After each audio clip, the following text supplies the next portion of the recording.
एकनाथजी शिंदे साहेबांच्या रूपानं महाराष्ट्रानं पहिल्यांदा पाहिला आणि त्यामुळेच गोरगरिबांच्या, मागासवर्गीयांच्या, शेतकऱ्यांच्या, लाडक्या बहिणींच्या, कामगारांच्या पाठीशी खंबीरपणाने उभ्या असणाऱ्या लोकनेत्याला मानाचा मुजरा करण्यासाठी आज पंढरपूरची ही जनता आज या ठिकाणी जमलेली आहे. स्वर्गीय आमदार भारतनाना भालके यांच्या बाबतीत जर आपण बोलायचं झालं तर काळ्या मातीचं मैदान असेल, लाल मातीचं मैदान असेल किंवा राजकारणाचं मैदान असेल, एकदा स्वर्गीय भारतनानांनी दंड थोपटले तर समोरचा प्रतिस्पर्धी चितपट झालाच म्हणून समजा अशी ख्याती भारतनानांची होती. आणि त्यांचेच सुपुत्र माननीय भगीरथदादा भालके आणि त्यांच्या स्नुषा प्रणितीताई भालके आज एकनाथजी शिंदे साहेबांचं नेतृत्व मान्य करून शिवसेनेचा स्वाभिमानी भगवा खांद्यावरती घेऊन शिवसेनेचा धनुष्यबाणाची आन बाण शान राखण्याची शपथ घेऊन आज त्या शिवसेनेमध्ये प्रवेश करणार आहे. त्यांचं मी मनापासून स्वागत करते. पुराणामध्ये गंगा पृथ्वीवरती आणण्यासाठी भगीरथ नावाच्या राजाने तपश्चर्या केली होती आणि भगीरथाच्या तपश्चर्येमुळेच भगवान शंकर प्रसन्न झाले आणि गंगा पृथ्वी तलावर आली. आज पंढरपूरच्या भगीरथांनी जी तपश्चर्या केली लोकसेवेच्या माध्यमातून त्याला प्रसन्न होऊन एकनाथजी शिंदे साहेबांच्या रूपानं विकासाची गंगा ही या पंढरपुरामध्ये येणार आहे असं म्हटलं तर त्यात वावगं ठरणार नाहीये. माननीय अनिलदादा सावंत यांचंही मी या ठिकाणी मनापासून स्वागत करू इच्छिते. आणि बघा, या पंढरपूरमध्ये जेव्हा आषाढीला, कार्तिकीला आणि प्रत्येक एकादशीला लाखो वैष्णव जमतात आणि भेदाभेद ब्रह्म अमंगळ म्हणतात, त्यावेळेला त्यांच्या खांद्यावरचा ध्वज हा भगवाच असतो.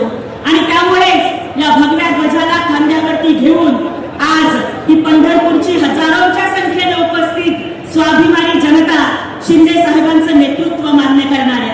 मंडळी, या पंढरपूरनं महाराष्ट्राच्या इतिहासामधला प्रत्येक मुख्यमंत्री पाहिला. प्रत्येक मुख्यमंत्री आषाढी वारीला येतात आणि मानाची महापूजा करतात. परंतु माननीय नामदार एकनाथरावजी शिंदे साहेब जेव्हा मुख्यमंत्री होते त्यावेळेला ते केवळ आषाढी वारीमध्ये मुख्यमंत्र्यांची मानाची महापूजा करण्यासाठी आलेले. त्याच्या आधीच पंढरपूरचा दौरा लावून वारकऱ्यांच्या साठी पाण्याची सोय आहे का नाही, वारकऱ्यांच्या साठी चंद्रभागेच्या वाळवंट्यामध्ये दवाखाने उपलब्ध आहेत का नाही, वारकऱ्यांच्या साठी औषध पाण्याची सोय आहे का नाही, त्यांच्यासाठीच्या इतर शौचालयाच्या सुविधा आहेत का नाही, इतकंच काय तर मोबाईल टॉयलेट्स मध्ये पाणी पुरेशा दाबानं येतं का नाही हे बघणारे आणि विठ्ठलाच्या पूजेच्या आधी वारकऱ्यांमध्ये विठ्ठल शोधून वारकऱ्यांची पूजा बांधणारे या महाराष्ट्राच्या इतिहासातले एकमेव मुख्यमंत्री झाले. त्यांचं नाव माननीय एकनाथरावजी शिंदे साहेब. ज्या पद्धतीनं पुंडलिकानं आपल्या आई वडिलांची पूजा बांधली, आई वडिलांची सेवा करताना विठ्ठल जरी दर्शनाला आला तर भक्त राज पुंडलिक म्हणाले की विठ्ठला, देवा ही वीट तुझ्या पुढे टाकतोय, तोपर्यंत विटेवरती उभा राहा, मी माझ्या आई वडिलांचे पाय दाबतो. विठ्ठलाच्या दर्शनाच्या आधी माय बापाच्या सेवेला पुंडलिकानं प्राधान्य दिलं आणि तीच लोकसेवेची परंपरा चालवत माननीय एकनाथरावजी शिंदे साहेबांनी सुद्धा ते मुख्यमंत्री असताना आधी वारकऱ्यांच्या सेवेला प्राधान्य दिलं, मग विठ्ठलाची पूजा बांधली. सगळ्या वारकऱ्यांच्यासाठी विमा उतरवणारे एकमेव मुख्यमंत्री म्हणजे माननीय एकनाथरावजी शिंदे साहेब. आषाढीच्या, कार्तिकीच्या, चैत्रीच्या वारीला सौध्या महाराष्ट्रातून नव्हे तर भारतातून येणाऱ्या वारकऱ्यांच्या सगळ्या वाहनांना टोल माफ करणारं नेतृत्व म्हणजे माननीय एकनाथरावजी शिंदे साहेब. म्हणूनच मी नेहमी म्हणते की बघा, भक्ती जेव्हा भुकेमध्ये शिरते तेव्हा तिला उपवास म्हणतात. भक्ती जेव्हा पाण्यामध्ये शिरते तेव्हा तिला तीर्थ म्हणतात. भक्ती जेव्हा प्रवासाला निघते तेव्हा तिला यात्रा म्हणतात. भक्ती जेव्हा संगीतामध्ये शिरते तेव्हा तिला भजन किंवा कीर्तन म्हणतात. भक्ती लोकसंगीतामध्ये शिरली तर तिला भारूड म्हणतात. भक्ती घरामध्ये शिरली की घराला मंदिर म्हणतात. भक्ती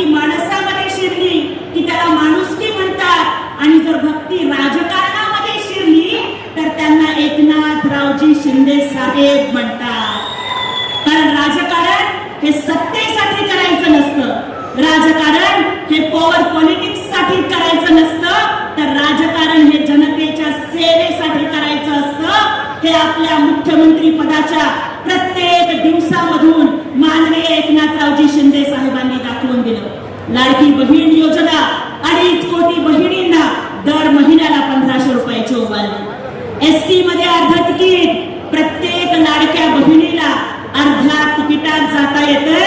आता आमची लाडकी बहीण दाजींना म्हणू शकते की अहो तुम्ही गेलात तर डबल खर्च होतो, मी गेले की अर्ध्या तिकिटात भागतंय, तुम्ही बसा मी बाजार करून येते.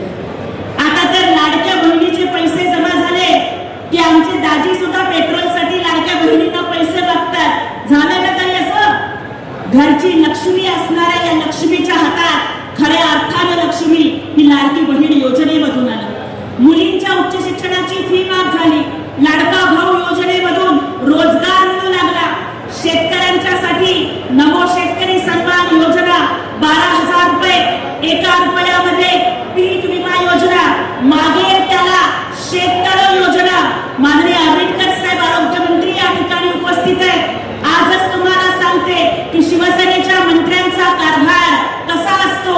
सकाळी सोलापूरच्या नवीन सिव्हिल हॉस्पिटलमध्ये लहान मुलांचं हृदयरोग तपासणीचं शिबिर होतं आणि तिथे आम्ही व्हिडिओ कॉलवरती आंबेडकर साहेबांना मागणी केली 2D इको मशीनची, आणि व्हिडिओ कॉलवरतीच माननीय आंबेडकर साहेबांनी जाहीर केलं की सोलापूरच्या नवीन सिव्हिल हॉस्पिटलला लहान मुलांच्याच नव्हे तर सगळ्यांच्याच हृदयरोग तपासणीची 2D इको मशीन देणार. एकदा जोरदार टाळ्या वाजवून आपण त्यांचं अभिनंदन करूया. महात्मा फुले आरोग्य योजनेच्या 2.5 लाख रुपयाचे 5 लाख रुपये शिंदे साहेब मुख्यमंत्री असताना झाले आणि मुख्यमंत्री वैद्यकीय सहायता योजनेमधून अवघ्या 2.5 वर्षामध्ये 50,000 पेक्षा जास्त रुग्णांना 450 कोटी रुपयाची मदत दिली गेली. किती सांगू, प्रत्येक दिवस योजनांनी भारलेला. समोर टेबल नसला तर कार्यकर्त्याच्या पाठीवरती कागद ठेवून साहेबांनी सही केली, पण कधी कुणाचं काम अडू दिलं नाही. स्वतः आजारी असले तरी कधी स्वतःच्या तब्येतीची पर्वा नाही केली, पण या जनतेसाठी कष्ट करत राहिले. आणि त्यामुळेच आज त्या कर्मयोगी माननीय एकनाथरावजी शिंदे साहेबांचं आगमन या आपल्या पंढरपूर नगरीमध्ये होत आहे.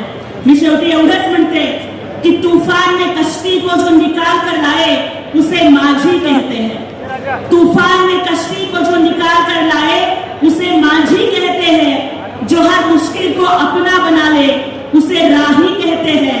और जो जनता का दर्द समझकर उस दर्द को खुशी में बदल दे उन्हें एकनाथ जी शिंदे साहब कहते हैं. आणि त्यामुळेच अशा या ध्येयवादी कर्मयोगी लाडक्या बहिणींचे लाडके भाऊ असणाऱ्या एकनाथजी शिंदे साहेब यांचं स्वागत करण्यासाठी मला एवढंच म्हणायचंय की हिम्मत की शाही से जो लिखते हैं किस्मत अपनी, हिम्मत की शाही से जो लिखते हैं किस्मत अपनी, वो कोई और होंगे जो वक्त के आगे झुक जाते हैं. शिंदे साहब तो वो चट्टान है जिनसे टकराकर तूफान भी अपना रास्ता बदल देते हैं. आणि त्याच्यामुळेच अशा या वादळाच्या नेतृत्वाखाली विकासाचं वादळ आता या पंढरपूर नगरीमध्ये घुंगावणार आहे. अत्यंत स्वाभिमानीपणानं आपल्या राजकारणाचा वारसा पुढे चालू ठेवणाऱ्या माननीय भगीरथ दादा भालके, आदरणीय प्रणिताताई भालके आणि आदरणीय अनिलजी सावंत साहेब यांचं शिवसेनेमध्ये स्वागत करण्यासाठी स्वतः एकनाथजी शिंदे साहेब येत आहेत. या सगळ्यांना मी शुभेच्छा देते. पंढरपूर नगरीच्या या पवित्र मातीला पुन्हा एकदा अभिवादन करते आणि एवढंच सांगू इच्छिते, जसा विठू माझा लेकुरवाळा संगे गोपाळांचा मेळा, या विठ्ठलानं चोथा मेळ्याला सुद्धा आपलंसं केलं. कांदा मुळा भाजी अवधी विटा बाई माझी, मोठ नाडा विहीर दोरी अवधी व्यापी आणि पंढरी म्हणणाऱ्या श्री संत सावता बाळांनाही भेटायला हा आपला विठ्ठल जातो. या विठ्ठलाने जनाबाईला आणि कांदोपत्रेला सुद्धा आपलंसं केलं आणि नामदेवांना, ज्ञानदेवांना आणि तुकारामांनाही आपलंसं केलं. अगदी त्याच पद्धतीनं या महाराष्ट्राच्या राजकारणामध्ये कार्यकर्त्यांची जात पात न बघता, कार्यकर्ता गरीब आहे का श्रीमंत आहे न बघता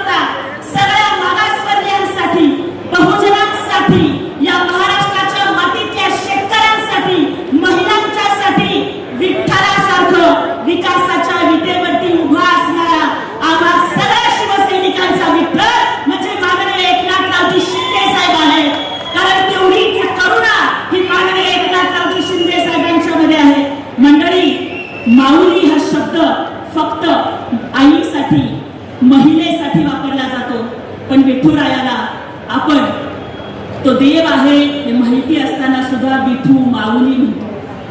संत ज्ञानेश्वरांना सुद्धा आपण ज्ञानेश्वर माऊली म्हणतो, कारण पुरुष म्हणून जन्माला येऊन सुद्धा भक्तांवर, लेकरांवर आईसारखी माया केली ती विठुरायाचा सुद्धा विठू माऊली होतो आणि ज्ञानेश्वर महाराजांचे सुद्धा ज्ञानेश्वर माऊली होतात. आजच्या राजकारणामध्ये अत्यंत जबाबदारीनं वक्तव्य करते. कार्यकर्त्यांचं दुःख बघून डोळ्यात पाणी येणार, कुठल्याही रुग्णाच्या अडीअडचणीमध्ये धावून जाणार, अतिवृष्टी झाली की शेतकऱ्यांच्या बांधावरती मदत पोहोचवणार, कुठल्याही नैसर्गिक आपत्तीमध्ये मदतीला धावून जाणारे, पहलगामला दहशतवाद्यांचा हल्ला होऊ दे किंवा इराण इराकच्या युद्धामध्ये भारतातले नागरिक दुबईमध्ये अडकून पडू दे, तिथं सुटकेसाठी विमान पाठवणारे, कोसळत्या पावसामध्ये इर्षावाडीचा मदतीचा गड चढणारे, सगळ्या लाडक्या बहिणींच्या डोळ्यातले अश्रू पुसणारे एकनाथजी शिंदे साहेब हे आम्हा सगळ्यांसाठी आज एकनाथ माऊलीच झालेले आहेत. कारण आमचं दुःख, आमच्या वेदना, आमचा संघर्ष या सगळ्या गोष्टी ते अनुभवतात, समजून घेतात आणि कार्यकर्त्यांच्या दुःखावरती करुणेची मायेची फुंकर घालतात. म्हणूनच हा लाखोंच्या संख्येनं जमलेला तमाम शिवसैनिक माननीय एकनाथरावजी शिंदे साहेबांना एकनाथ माऊली म्हणतो. ही आमची माया आहे, वेड्या बहिणीची वेडी माया आहे. माननीय शिंदे साहेबांचं पुन्हा एकदा स्वागत करते. अनेक मान्यवर बोलणार आहे. बोलण्याला विराम देण्याच्या आधी एकच अभिवचन देते. या सोलापूरच्या मातीमध्ये जन्माला आलेल्या, या सोलापूरच्या गल्लीमधून रखरखत्या उन्हात अनवाणी पायानं गल्लीत चालणाऱ्या या पोरीला एकनाथ शिंदे साहेबांनी खासदार म्हणून दिल्लीत पाठवलं. त्यांचे मनापासून आभार मानते आणि इथून पुढचा आयुष्याचा प्रत्येक क्षण माझ्या महाराष्ट्रातल्या नागरिकांची आणि माझ्या सोलापूरकर भावंडांची मान अभिमानानं उंच व्हावी, अशाच पद्धतीचं काम मी राज्यसभेमध्ये दाखवून देण्यासाठी प्रयत्नांची पराकाष्ठा करेन असा विश्वास या ठिकाणी देते आणि थांबते. जय हिंद, जय महाराष्ट्र, जय शिवराय, जय भीम. मला बोला कुंडली